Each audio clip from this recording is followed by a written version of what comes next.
Kaugnay sa pag-aresto at pagpapadeport kay dating Negros Oriental 3rd District Representative Arnie Teves mula sa Timor-Leste, makakapanayam natin si National Bureau of Investigation Director Jaime Santiago. Director, good morning po. Good morning, Ma'am Susan. Good morning sa inyo lahat dyan. Sa mga nakikinig sa atin. Director, kumusta po ngayon si Teves na nasa kustudiya po ng NBI? Maayos naman siya. Pagdating namin sa PhilInvest, sa opisina namin, ay sinubject agad siya sa medical at saka yung usual na booking processes, na fingerprint, everything. Okay naman siya. At tapos dumating doon ang kanyang nanay at ang kanyang abogado.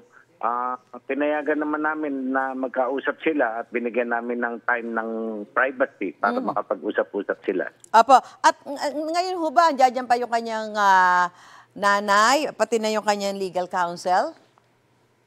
Opo. Dumating po kagabi at nagkausap po sila sa opisina.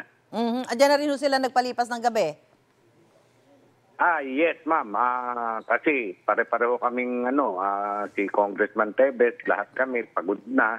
So binigyan ko na lang siya ng unan at kumot para doon na lang siya muna mag-stay sa aming conference room.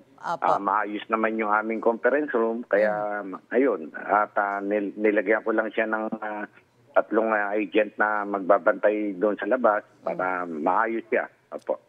Director, ano oras dadalhin sa New Bilibid Prison si Teves? This morning po. This morning. Yung mga kasamahan natin sa media, nagre-request sila ng interview. So, ihaharap ko sa kanila ng sandali at tapos ay didiretso na sa Bureau of Correction. Bureau of Correction kasi nandun ang aming detention cell. Wala kaming detention cell sa opisina. Pinahiram sa amin yung Building 14. Noon pa yan. Pinahiram sa amin ng Building 14 kung saan lahat ng mga detainees ng NBI ay doon inilalagay. Kaya ho doon siya dadalhin ngayong umaga. So, Opo. Pero distinct and separate po yun sa Bukora, sa Bureau of Correction. Baka kasi isipin na iba, dadalhin na agad sa Bilibid. Anyway, as we speak, naghahanda na ho ba kayo para sa pagdadala sa kanya dyan sa Muntinlupa?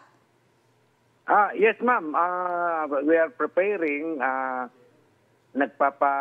Nga ako, sabi ko, sige, pagbigyan natin ng mga kasamahan natin sa media.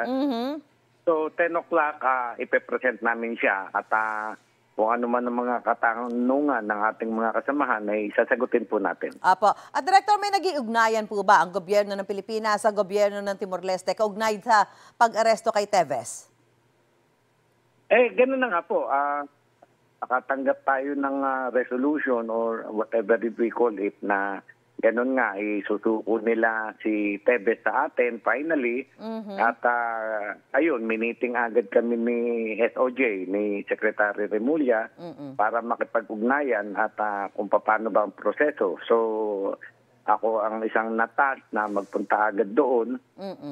Ayun, ganun nga po. Okay, naku. Maraming salamat po, NBI Director Jaime Santiago, at magandang umaga po sa inyo. Magandang umaga po sa inyo. Salamat po, ma'am. Salamat po. Gusto mo bang mauna sa mga balita? Mag-subscribe na sa GMA Integrated News sa YouTube at tumutok sa unang balita.